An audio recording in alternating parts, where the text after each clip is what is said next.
Notre thème s'intitule, nous sommes dans les livres de 2 Samuel, chapitre 6, de verset 6 au verset 23. C'est ce qui fait froid, mais vous êtes déplacés, que Dieu ne manque pas à vous récompenser.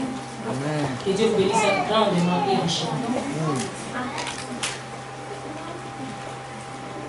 Nous sommes dans le livre de 2 Samuel, le chapitre 6e, des versets 9e jusqu'au verset 23.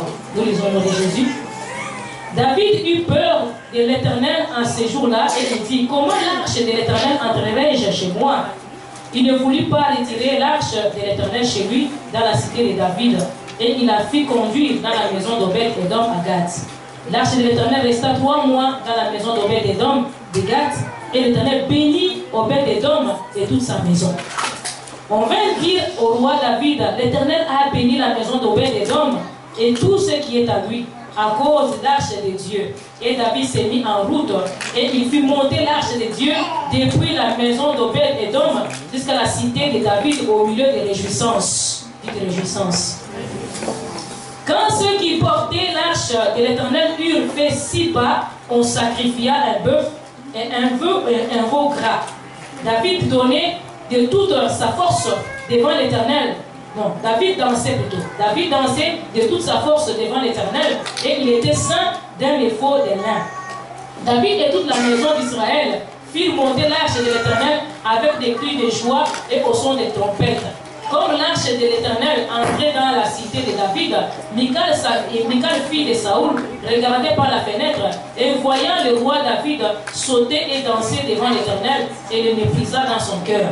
Après qu'on eut amené l'arche de l'Éternel, on l'a mis à sa place au milieu de la tente que David avait dressée pour elle. Et David offrit devant l'Éternel des holocaustes et des sacrifices d'action de grâce. Quand David eut achevé d'offrir des holocaustes et des sacrifices d'action de grâce, il bénit le peuple au nom de l'Éternel des armées. Puis il distribua à tout le peuple, à toute la multitude d'Israël, hommes et femmes, à chacun un pain, une portion de viande et un gâteau de raisin. Et tout le peuple s'en alla, chacun dans sa maison. David s'en retournant pour bénir sa maison, et Michal, fille de Saoul, sortit à sa rencontre. Elle dit: quel honneur aujourd'hui pour le roi d'Israël de s'être découvert aux yeux des servantes et des serviteurs, comme se découvrirait un homme de rien.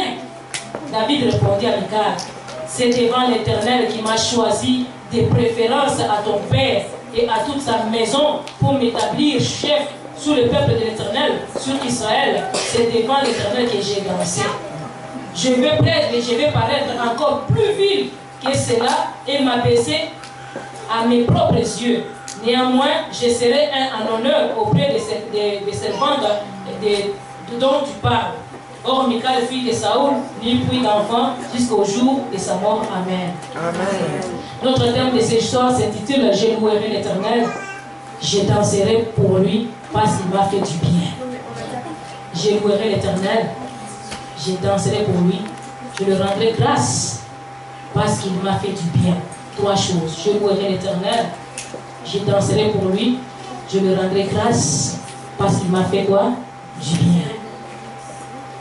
La Bible déclare que David, étant devenu roi sur Israël, il se décida d'une chose. Quand il est devenu roi, la première des choses qu'il a faite, ce n'était pas seulement de se construire une belle maison.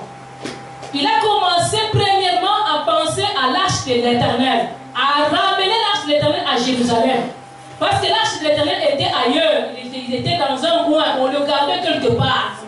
Mais il n'était pas dans la capitale, il n'était pas dans un bon endroit. Mais David a fait construire une bonne tente pour cette arche, afin que l'arche vienne habiter dans la capitale. Afin que les peuples de Dieu, quand ils viendront adorer, qu'ils trouvent la grâce du Seigneur. Et nous savons que l'arche de l'Éternel, c'était une coffre et une boîte dans laquelle il y avait la présence de Dieu, qui représentait la présence de Dieu. Dans laquelle il y avait quand même des choses qui représentaient l'image de Dieu. Dans l'arche, il y avait les 2 tablettes que Moïse avait pris dans le montagne, que Dieu avait donné à Moïse sur la montagne de Sinaï. Il y avait aussi la manne qui représentait aussi la bénédiction, la puissance de Dieu ou la providence de Dieu. Il y avait les bâtons d'Aaron qui avaient fleuri, qui représentaient la toute puissance de Dieu. Il y avait des choses qui symbolisent représentait Dieu. L'arche dans l'ancienne alliance, ça représentait Dieu. Dans la nouvelle alliance, nous voyons Jésus-Christ qui est notre arche. Alléluia. Mais dans l'Ancien Testament, quand il y avait même des combats, quand il y avait la guerre, on allait chercher l'arche. Et quand on amenait l'arche dans les champs de bataille, Dieu battait les ennemis des enfants d'Israël. C'était la représentation totale de Dieu. Et David étant rendu roi, il n'a pas pensé à ramener sa famille. Il n'a pas pensé à avoir seulement beaucoup de femmes. Il n'a pas pensé à autre chose. Il a pensé à ramener Dieu au cœur d'Israël, au milieu du peuple d'Israël. Dans notre célébration de ce soir, nous voulons à ce que nous puissions penser beaucoup plus à ramener le Seigneur dans les centres de nos vies, dans nos cœurs, que Dieu prenne la place, dans nos cœurs, que Dieu prenne le contrôle, que nous ne puissions pas penser à autre chose, mais que nous puissions penser. L'année 2019, ça s'en vient. Nous sommes arrivés à la fin de 2018. Qu'est-ce que je peux faire pour le Seigneur? Ce que je peux faire, c'est de ramener le Seigneur dans ma vie. Dieu t'a donné la vie. Est-ce qu'il a une place dans ton cœur, dans le centre de ta vie? David a ramené l'arche dans le Jérusalem, dans la capitale et le centre. Est-ce que Dieu il est le centre de ta vie? Amen. Alléluia. David, la première fois, il a fait une tentative. On commençait à amener l'arche. Pendant qu'on amenait l'arche, l'arche avait un peu bougé sur le dos de la vache qui la prenait. Et ça, la coffre a un peu bougé. Ça allait tomber, mais ce n'était pas encore tombé. Ouza a touché à l'arche. Dieu a frappé Ouza, Ouza était mort. David était fâché, il a dit comment? Je cherche à ramener Dieu chez moi, mais si je commets une bêtise, il va me faire quoi? Il va me frapper. Cette chose ici est dangereuse. Alléluia. Dieu est dangereux si tu es dangereux. Alléluia. Amen. Si toi-même tu es dangereux, Dieu est dangereux dans ta vie. Mais si toi tu es correct, Dieu c'est la plus grande bénédiction que tu puisses avoir. David a eu peur d'amener encore l'arche chez lui. Il a dit, s'il vient chez moi, il y aura des frappes, il y aura des problèmes. Si je me donne ma vie au Seigneur, je pourrais commencer à avoir des problèmes. Dieu pourra commencer à me chicaner, à me frapper. Il peut te chicaner si toi tu n'es pas seulement en train de reconnaître ou de se repentir au devant de lui. Alléluia. Mais avoir Dieu dans le centre de notre vie, c'est la plus merveilleuse chose que nous puissions avoir dans la vie. David a refusé d'amener l'arche la première fois. Il a renvoyé l'arche dans la maison de Obed-Edom. Quand l'arche est entrée dans la maison de Obed-Edom, la Bible déclare que la maison de Obed-Edom était bénie. Même ses poules, ça commençait à pondre les œufs en cascade. Alléluia. Ses chèvres commençaient à avoir des enfants de jumeaux. Tu as déjà vu des jumeaux, des chèvres? Alléluia. Des triplés. Il a donné. Des doublés. Il a donné. Toute la maison dans 3 mois, la maison de Obed-Edom a été grandement bénie. Et la nouvelle s'est répandue partout. Laisse-moi te dire, Dieu dans ta vie, c'est une bénédiction plenty. Alléluia. C'est que nous chantons que les gens se donnent en double, c'est faux. Il ne donne pas en double, il donne plenty. D'abord, non. Moi, j'ai commencé à chanter. Quand mes enfants chantent, toutes les choses se donnent en double. Moi, je chante moi-même. Il ne donne pas en double, il donne en plein. Alléluia. Everything is double, what is it? It's plenty. Alléluia. Pourquoi? Il ne donne pas en moitié. Quand Dieu commence à donner, il donne. Laisse à ce que Dieu te donne au-delà de tes attentes au nom de Jésus. Quand Dieu commence à donner, il libère la bénédiction, il libère l'onction, il donne en excès même. Alléluia. David, sa maison était presque, elle n'était pas vraiment grandement bénie. Mais quand il a ramené l'arche chez Obed-Edom, la maison d'Obed-Edom qui n'avait rien, ça a changé de look. La maison d'Obed-Edom a changé d'image. Dieu a béni sa maison abondamment. Tout ce qui était à lui a commencé à être béni. Jusqu'à ce que tout le monde ait été saisi de la bénédiction d'Obed-Edom. Laisse à ce que Dieu rentre dans ta vie et que ta bénédiction puisse impacter les gens et que les gens s'étonnent de ce que Dieu fera de ta vie. Parce que Dieu va se glorifier d'une façon extraordinaire au nom puissant de Jésus. Qu'il te surprenne et que ta bénédiction puisse faire des bruits. Les bruits sont arrivés aux oreilles de David. Il a dit, hey, j'ai donc laissé la bénédiction aller ailleurs. Mais je suis le roi, je peux le récupérer. David est parti récupérer l'arche. Et ce jour-là, c'était spécial. Dites spécial. Aujourd'hui, nous allons aller récupérer l'arche au nom de Jésus. Dites à ton voisin, cette soirée est très spéciale. Il y a encore une louange qui va venir. Si tu n'avais pas dansé au premier mi-temps, deuxième mi-temps ne manquait pas. Alléluia. Il faut récupérer. La Bible déclare, David a dit que non, on doit ramener l'âge. Cette fois-ci, ça sera terrible, dit terrible. Tu as déjà cru, mais la façon dont tu vas croire cette année, la façon dont tu as déjà servi, je n'en disconviens pas, mais la façon dont tu vas servir Dieu cette année, et la façon dont Dieu va se manifester dans ta vie cette année, ça sera encore terrible au nom de Jésus.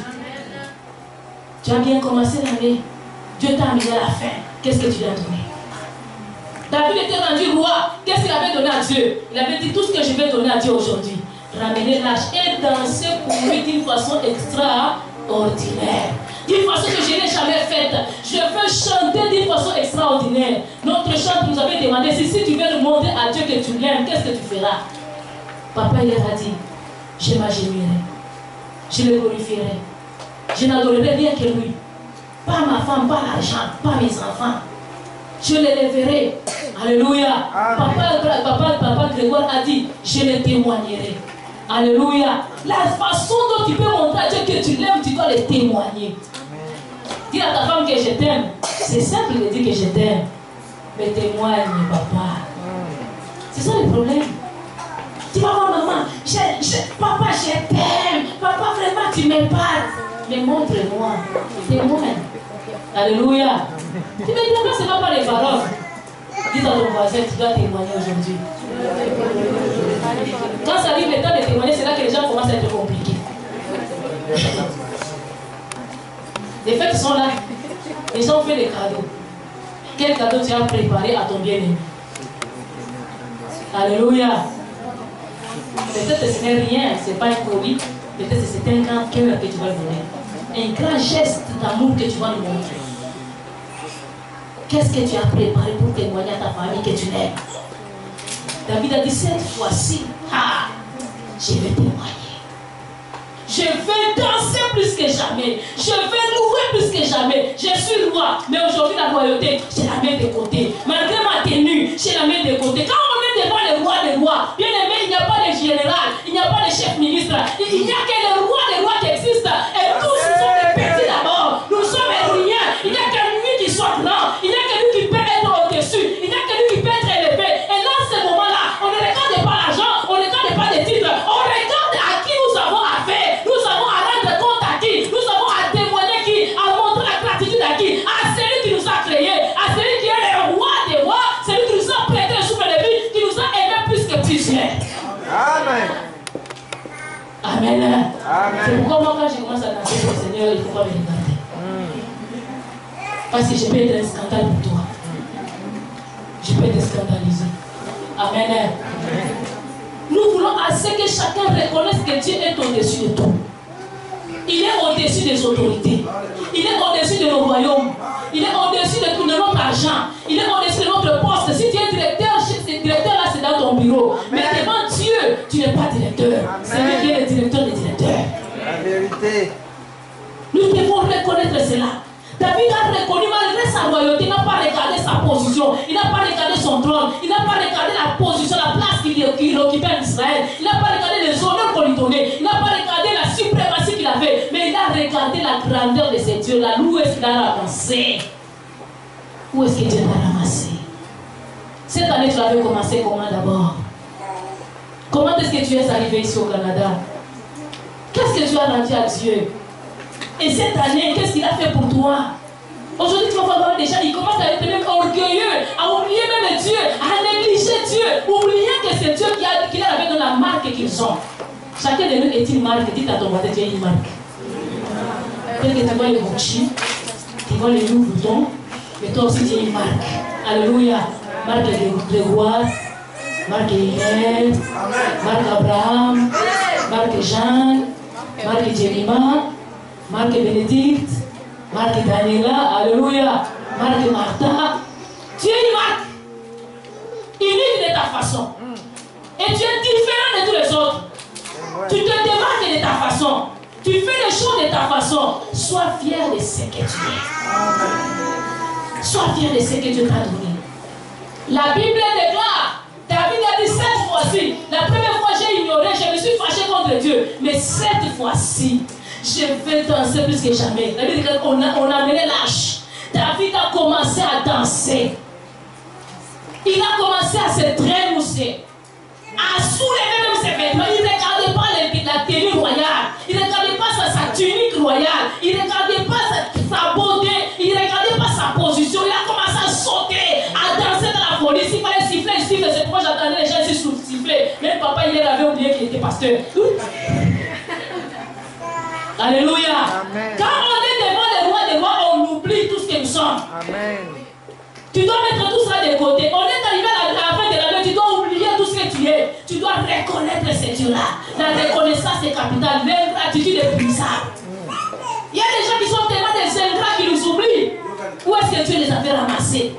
Et étant arrivé sur le Canada, il commence même à dire des mensonges. Moi, j'étais fille enfant des ministres. Dans son pays, il avait même jamais raconté même les ministres sur son chemin. Bien sûr.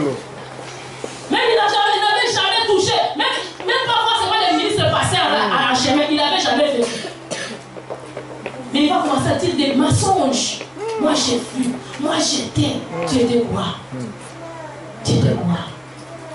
Qu'on prenne des photos d'il y a 30 ans, d'il y a 20 ans, qu'on les pose ici, si tu vas résister. Il y a des gens qui vont commencer à dire que cette personne me ressemble, hein? Mais c'est toi, non? Alléluia. La Bible a dit, là où Dieu m'a placé, moi là. Là où Dieu m'a fait sortir, moi là. Tu étais peut-être petit comme ça, tu étais noir. Plus que le charbon. Aïe. Mais aujourd'hui, là, Dieu t'a fait. Tu deviens bois noir des mains. Alléluia. Amen. Quand les gens te regardent, ta peau, c'est lisse. Et quand les gens te disent, oh waouh, moi j'ai toujours été comme ça, je suis né comme ça. Tu n'es pas né comme ça, c'est Dieu qui t'a fait comme ça. Alléluia. Amen. Dieu t'a amené quelque part. Il t'a positionné quelque part. Moi je ne vois rien. Même quelqu'un peut parler à son mari. Qui a déjà fait quoi dans ma vie, toi? Elle là. Nous avons déjà fait des choses entre nous. J'ai fait des choses sur toi, tu as fait des choses sur moi. Ne me dis pas si c'est ton là. Amen. Tu as déjà fait quoi? Cette femme ici, je l'ai ramassée. Tu n'as pas ramassé, mais moi aussi je t'ai lavé. Amen. Amen. Je vois les gens disaient, Salio, le beau Salio. Tu m'as fait quelque chose, moi aussi je t'ai fait quelque chose. On a des effets. Mais Dieu nous a ramenés tous pour se laver. Pour arriver à cette côté-là, Dieu a fait quelque chose à nos vies. Regarde combien de gens sont malades. Michal a regardé comment David dansait. Comment il louait. Michal, c'était la femme de David, c'était la fille de Saoul, l'ex-roi d'Israël. Le roi de Saoul, c'était un roi tout fait, puissant, grand. Celui que Dieu avait oint la première fois. C'était un roi quand même redoutable, il avait le pouvoir. Et il avait des belles filles, des beaux garçons. Et Michal était très belle. Et regarde maintenant les rois, comment il danse, il dit, mon tout Seigneur, regardez-moi ces rois foutus, les rois. Quel roi peut danser comme ça devant ses agents? Qu'il attende d'abord qu'il arrive ici à la maison, je vais lui parler.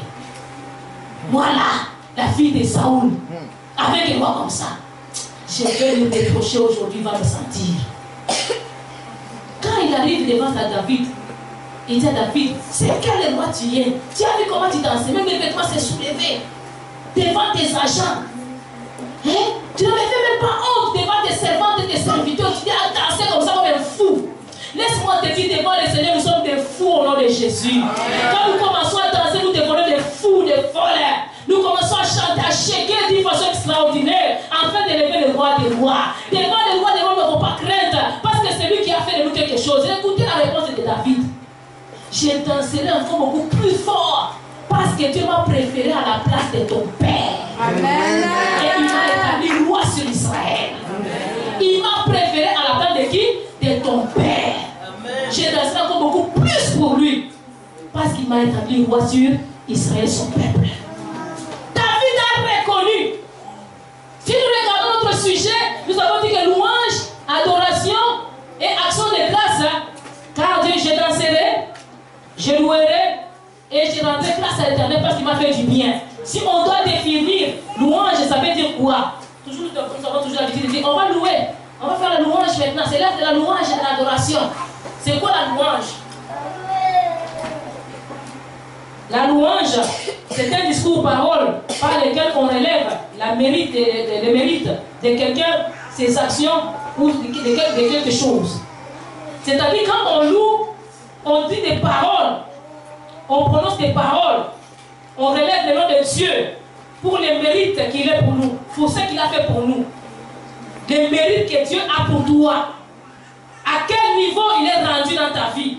Quand tu loues, tu dis des paroles qui montrent que tu es en train de l'élever. Tu le relèves pour les mérites dans ta vie. L'adoration, c'est action d'adorer, d'honorer Dieu en lui rendant le culte qui lui est dû. Rendre le respect extraordinaire en se prosternant devant de lui. Aimer extrêmement. Aimer Dieu extrêmement. Lui rendre le respect extraordinaire en se prosternant au devant de lui. Tu te mets à genoux. Même si tu n'es pas à genoux seulement par terre, tu peux aussi humilier ton cœur au devant de lui. Te rabaisser au devant de lui. L'élever lui, que lui soit beaucoup plus haut. Tu te vois que toi tu es plus petit, mais lui il est plus haut. Et il mérite dans ta vie. C'est ça, adorer Dieu. Et rendre grâce, c'est donner en retour ce qui est dû. Tu rends grâce à Dieu ou à quelqu'un, c'est lui rendre, de donner en retour ce qu'il t'a donné. Reconnaître la gratitude, être reconnaissant, bénir, remercier, savoir le gré qu'on t'a donné. Donc reconnaître, être reconnaissant de ce que Dieu a fait pour toi, lui donner en retour ce qu'il t'a donné déjà d'avance. C'est ça, rendre grâce à Dieu. Mais beaucoup de gens sont des ingrats. Le contraire de rendre grâce à Dieu, c'est l'ingratitude. Alléluia. Rendre grâce est obligatoire dans la vie, bien-aimée. Si tu veux bénéficier de quelque chose, chez nous on a toujours dit ceci, si tu veux terminer dans la place les fruits du jardin du prêtre, il faut faire quoi? Il faut lui dire merci. Les prêtres, on les voyait chez nous, ils venaient dans les couvents, ils avaient toujours des champs où ils avaient des orangers, des couradiers, il y avait des fruits. Et quand on allait, on demandait la permission, si les prêtres vous donnent l'autorisation d'aller cueillir les mangues, des goyaves, vous allez cueillir, et quand vous terminez, merci mon père. Il a dit, prochainement, si tu viens encore besoin, ça va comme tu viendras encore. Encore quand tu viens encore l'autre jour, tu cueilles encore, puis merci mon père. Ah, merci mon fils, si tu as encore besoin l'autre fois, tu peux encore venir. Merci mon père, tu vas finir les mangues là. À cause que tu es reconnaissant. Un enfant reconnaissant, il reçoit toujours des approbations et des bénédictions de la part de ses parents. Une personne reconnaissante reçoit toujours des bénédictions de la part des personnes qui lui ont rendu des biens. Mais si tu es ingrat, il y a des dangers. Alléluia. Prochainement, tu n'auras plus rien. On dira que c'est la première et la dernière fois. Je vais donner, ne m'a même pas dit merci. Tu donnes à un enfant, il prend, il part. Moi, je t'appelle encore, viens. Je te pose ta main. Quand tu as dit merci, je laisse. Quand tu n'as pas dit merci, je le reprends. Et puis je te redonne encore. Qu'est-ce qu'il faut? Il faut dire merci, ok? Je te donne. Tu prends encore, tu veux partir, je te retiens, je te reprends. Je te pose. Qu'est-ce qu'on dit? Merci. Allez, maintenant je te laisse partir. Si tu n'as pas encore dit merci, tu n'auras pas ce que je t'ai donné. Alléluia. Amen. La reconnaissance est vraiment très capitale. Dans la vie, il faut être reconnaissant. Dis à ton voisin, sois reconnaissant. Sois reconnaissant. Envers ton mari, envers ta femme, envers tes enfants, envers tes parents, envers ton pasteur, envers ton frère et soeur, ton frère, ta soeur en Christ. Sois reconnaissant envers un voisin, envers quelqu'un qui t'a fait du bien. Même si tu as seulement donné un lift, sois reconnaissant quand même. Il y a des gens qui ne sont pas, qui pensent que c'est un droit. Ce n'est pas un droit. Alléluia. C'est un bon acte venant d'un bon cœur. Et ça mérite aussi la reconnaissance. Juste ça. Amen. Et en demandant, tu demandes s'il te plaît. Et quand on te donne, tu dis merci. Ce sont des mots qui sont importants dans la vie. Un jour, vous avez des frères ici qui ne sont pas des Africains. Et ils nous ont donné des remarques en disant que nous avons constaté chez les Africains, vous ne dites jamais s'il vous plaît. Et vous ne savez pas vraiment beaucoup dire merci. Surtout quand vous êtes un chef, comme moi, pasteur, comme ça, je peux dire, allez, Roberto, tu viens faire ceci. Martha, viens faire ça. Et chez eux, ça n'existe pas. S'il te plaît, por favor. Por favor. Et quand on t'a rendu un service, toi tu dois dire gracias. Alléluia. Chez les Québécois, tu diras un enfant tout petit, il sait dire s'il te plaît. Maman, je vais dire s'il te plaît. C'est ta maman, c'est son droit d'avoir ce lait-là. Mais tu vas voir l'enfant va insister. Maman, s'il te plaît, je veux ce jeu-là, s'il te plaît. Mais un enfant africain. Maman, je prends. Maman, je prends. Tout de suite, il prend même. Parce que c'est chez eux. Quand ils arrivent chez les étrangers, maintenant, ils commencent à dire je veux ça. Je veux ça. Tu ne veux pas, tu demandes s'il te plaît. Alléluia. Il y a la fin. Quand on te donne, tu as dit s'il te plaît en demandant. Quand on te donne, tu dis quoi? Merci. Aussi, Dieu nous a donné l'année. On l'avait demandé au début de l'année. On a dit s'il te plaît, Seigneur, que j'arrive à la fin de l'année. Et nous sommes arrivés à la fin de l'année. On va dire quoi, Dieu? Merci. David, en amenant l'arche, il a dansé ainsi de dire que s'il te plaît, tu m'as rendu, tu es très loin, j'étais berger. Tu m'as amené au trône des puissants comme Saoul. Tu m'as fait asseoir sur le trône de Saoul. Qu'est-ce que je peux te donner? Je veux danser pour toi. Je veux te remercier. Je veux te rendre grâce parce que tu m'as fait du bien. Tu m'as fait ce que je ne méritais pas. Même ma propre famille m'avait oublié. J'étais dans la forêt. Ma mère m'avait oublié. Mon père m'avait oublié. Mes frères m'avaient oublié. Mais quand tu m'as relevé, Seigneur, je te rendrai grâce parce que personne ne pouvait penser à moi. Et toi, Seigneur, tu as pensé à moi. Malgré l'odeur des animaux que j'avais sur moi, Dieu désormais tu me regardais. Malgré l'image que toi tu avais il y a 2 ans, il y a 5 ans, il y a 10 ans, il y a 30 ans, cette image que tu avais, que les gens négligeaient, Dieu t'aimait. Il t'a donné double diplôme, il t'a donné des enfants, il t'a donné un mari, il t'a amené ici, il t'a donné un travail. Bien aimé, il faut être reconnaissant de ce que Dieu t'a donné. Il y a des gens qui disent qu'il n'a rien fait pour moi, il a fait beaucoup. David a dit, il m'a préféré à la place de ton père. Laisse-moi te dire, Dieu t'a préféré à la place de plusieurs personnes. Il t'a préféré à la place des milliardaires. Combien de milliardaires sont morts cette année? Combien de gens friqués sont morts cette année? Combien de gens intelligents sont morts cette année? Combien de gens puissants sont morts cette année? Mais toi, tu es arrivé à la vie, tu as fait quoi? Tu as fait quoi pour le Seigneur? Dieu t'a préféré tel que tu étais.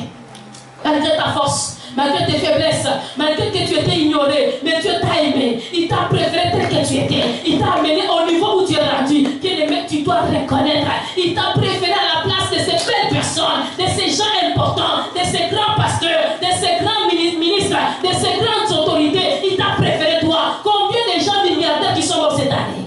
Combien? Rends-toi à l'hôpital, tu vas voir. Des gens riches, il reste des millions. Toi, tu as combien d'abord dans ton compte? Peut-être tu as peut-être la moyenne. Ou bien en dessous de la moyenne. Alléluia. Et comme c'est le temps des fêtes, peut-être que reste presque $0. Mais il y a des gens qui ont des millions qui sont morts. Ou bien qui respirent sous les gaz lacrymogènes. Les gaz, c'est quoi ça? Pas de la technologie. Tellement que chez nous au Congo, on lance beaucoup de la gaz lacrymogène, c'est dans le il y a des gens qui respirent sur l'oxygène. Mais toi, tu respires par toi-même. Tu marches toi-même. Il y a des gens pour marcher, c'est difficile. D'autres doivent marcher avec des marchettes. D'autres même ne peuvent plus se lever de leur lit. Mais toi, là, tu te lèves tout seul. Tu pars où tu veux. Tu fais ce que tu veux tout seul. Sans l'aide de qui que ce soit. Malgré que tu es malade, tu peux dire, moi je suis malade. Malgré ta maladie. Mais Dieu t'a accordé ce que tu as. Qu'est-ce que tu as donné à Dieu? Tu peux dire, moi j'ai eu beaucoup de problèmes cette année. J'ai eu des maladies, j'ai eu des difficultés, j'ai eu des dettes, j'ai eu des crises, j'ai eu des problèmes. Mais il y en a qui ont des problèmes. Si on commence à te raconter leurs problèmes, tu vas me tomber même fuir. Mais Dieu t'a amené à la fin de l'année, tu n'as pas craqué. Tu n'es pas tombé dans la dépression. Tu n'es pas en santé mentale. Alléluia. Tu es encore en train de circuler tout seul. Tu conduis ton auto tout seul. Tu ne fais pas des accidents. Bien aimé, c'est une grâce. Même si tu as eu un accident, tu n'es pas mort. Combien il y a des accidents, ils sont morts. Si tu étais malade, combien il y a la même maladie que toi tu avais, ils sont morts dedans.